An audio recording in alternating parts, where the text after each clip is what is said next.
We talk endlessly about narcissists. We make entire documentaries about sociopaths. We have Reddit threads, TikTok series, and best-selling books about people who take up too much space.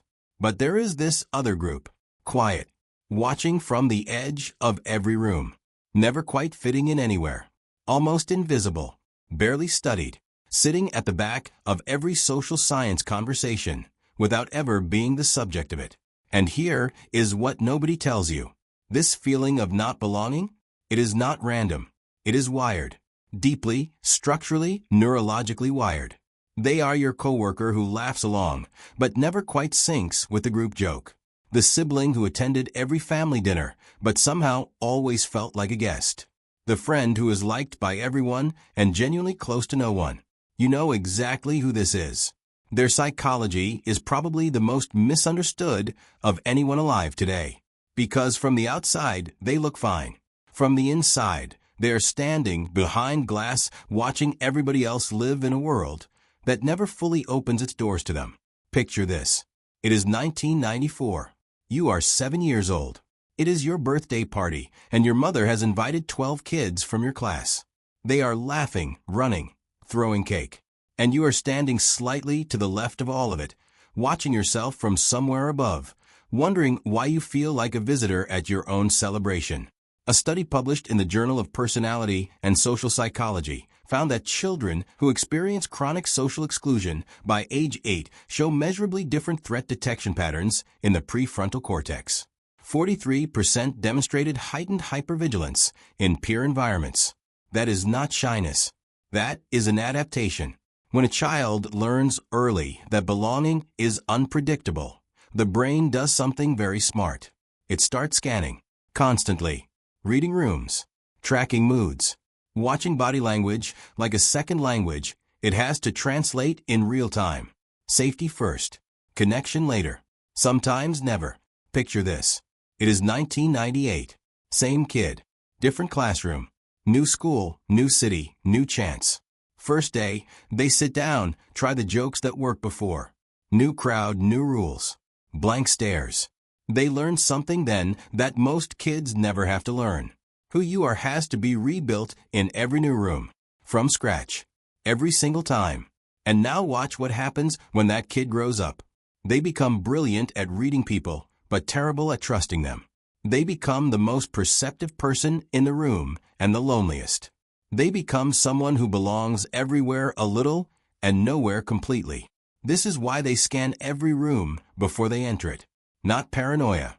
Pattern recognition. They spent so many years as the variable that did not fit the equation that they learned to calculate before they commit. You will never catch them walking confidently into an unfamiliar group without doing a full environmental audit first. Picture a work meeting. Everyone else files in chatting, easy, familiar. The outsider arrives 90 seconds early, picks a seat near the door, maps the power dynamics in the room before the first agenda item is even read aloud. They already know who defers to who performs confidence, who is quietly desperate for approval. A study published in the Journal of Adult Development found that individuals with chronic outsider experiences in childhood scored significantly higher on interpersonal accuracy tests, with a 31% advantage over their peers in detecting emotional deception. They are basically human lie detectors who were built by necessity, not choice. They became fluent in reading people because nobody ever gave them the manual for belonging. So they wrote their own, in the margins, in pencil, ready to erase and rewrite at any moment. This is why they are exhausting at their own parties, not socially, internally. While everyone else is enjoying the event they planned, they are managing it from the outside, watching it unfold like a director who cast themselves in the wrong role and cannot figure out how to exit the stage. Think about the colleague who organizes the team lunch but barely eats. The friend who throws the best dinner parties but is the quietest person there. The parent who creates magical memories for their children while feeling quietly disconnected from the warmth of the room they built.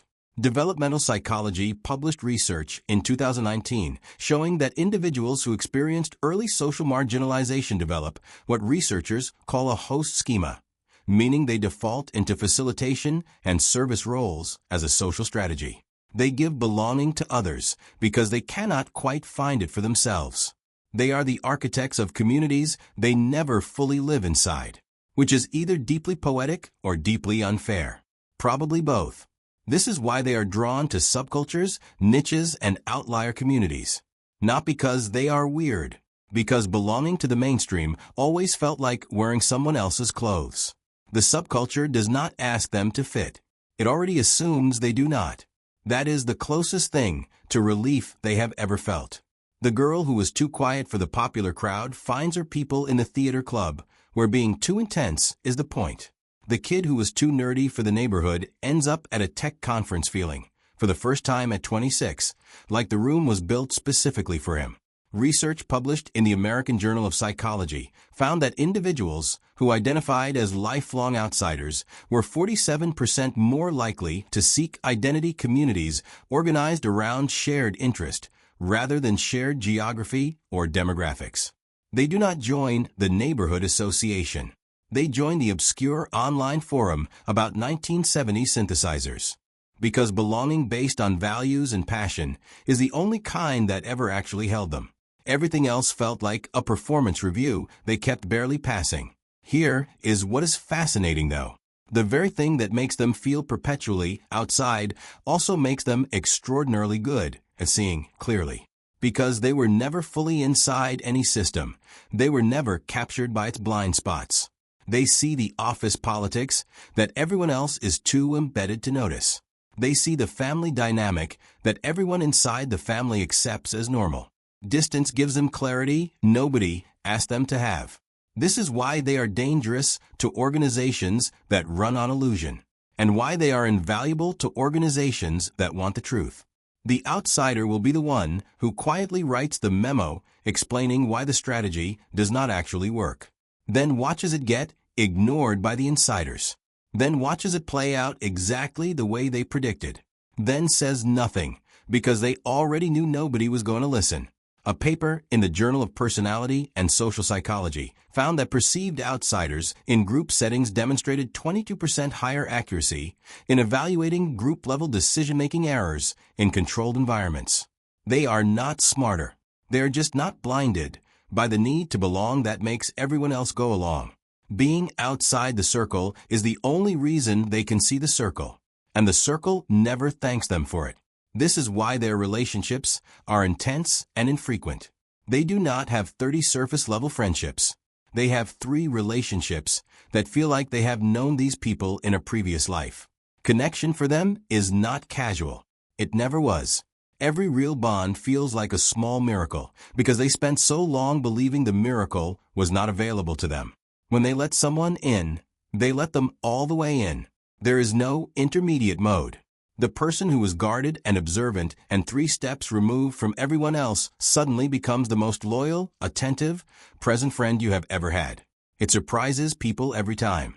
Research published in Developmental Psychology found that adults with chronic early exclusion experiences who formed close adult relationships showed higher relationship satisfaction and lower relationship turnover than their socially mainstream peers. They do not take closeness for granted. How could they? They waited decades for it. When they become parents, something interesting happens. They are determined, almost obsessively, to make sure their child never feels what they felt. They engineer belonging for their children with a precision born from personal loss.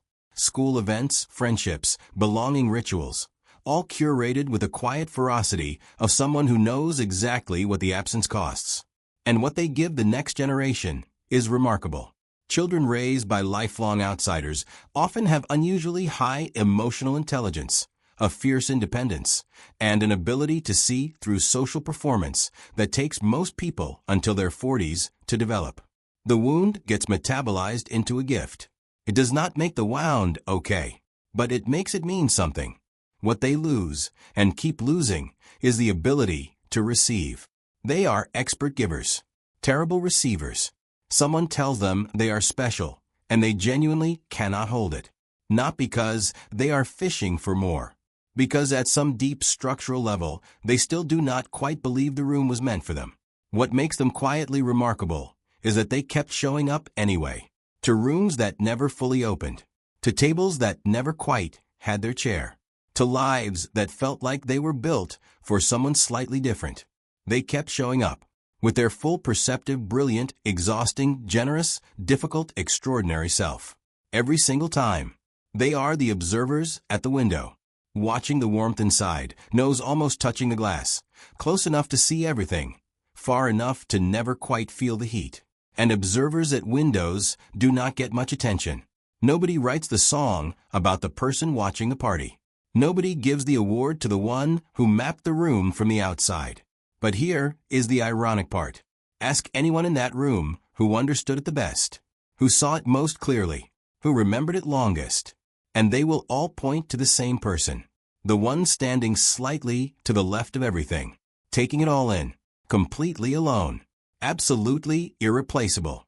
If this hit home for you, if you recognize yourself in that window or recognize someone you love standing there, quietly watching a world that never quite invited them in, this video was made for you.